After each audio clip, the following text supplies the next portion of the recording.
Hai Sobat Hukum, kalian tahu nggak kasus dari Eni Srianingsih, perempuan kelahiran 14 Desember 1984 di Nganjuk, atau dikenal sebagai Eni Sagita.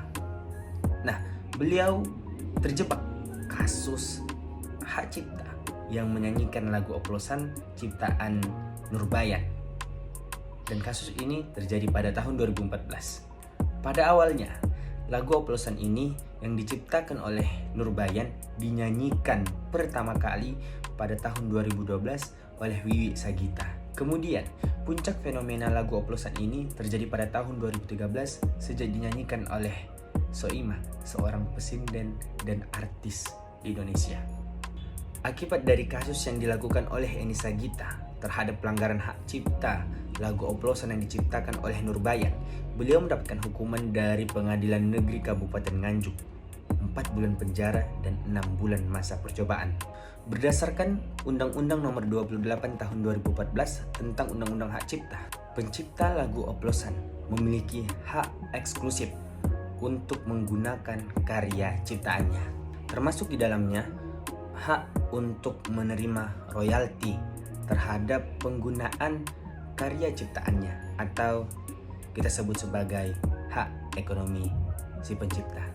Berdasarkan pasal 1 angka 1 Undang-Undang Nomor 28 2014 bisa kita lihat bahwasanya hak cipta adalah hak eksklusif pencipta yang timbul secara otomatis berdasarkan prinsip deklaratif.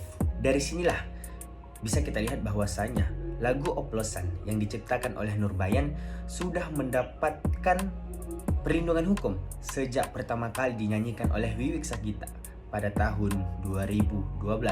Dan ini berlaku sampai seumur hidup si pencipta dan bahkan sampai 70 tahun setelah pencipta meninggal dunia terhitung sejak tanggal 1 Januari dari tahun berikutnya. Dan hal ini diatur dalam pasal 58 Undang-Undang Nomor 28 Tahun 2014 tentang Undang-Undang Hak Cipta.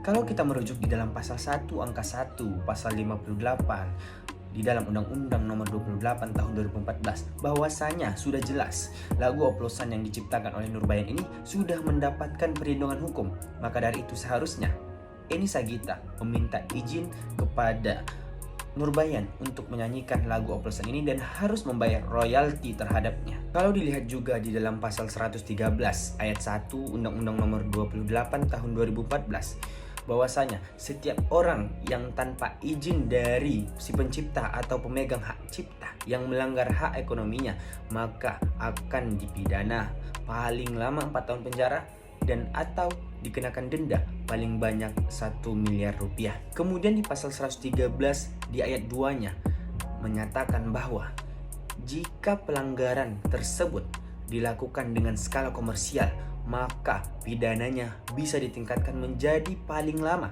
10 tahun penjara dan atau denda paling banyak 4 miliar rupiah. Jadi terkait dengan ini, Eni Sagita harus membayar royalti kepada Nurbayan sebagai pencipta lagu oplosan tersebut. Dan akhirnya hasil dari pelanggaran yang dibuat oleh Eni Sagita, pelanggaran hak cipta terhadap lagu oplosan yang diciptakan oleh Nurbayan, beliau mendapat hukuman dari Pengadilan Negeri Kabupaten Nganjuk, pidana 4 tahun penjara dan 6 bulan masa percobaan.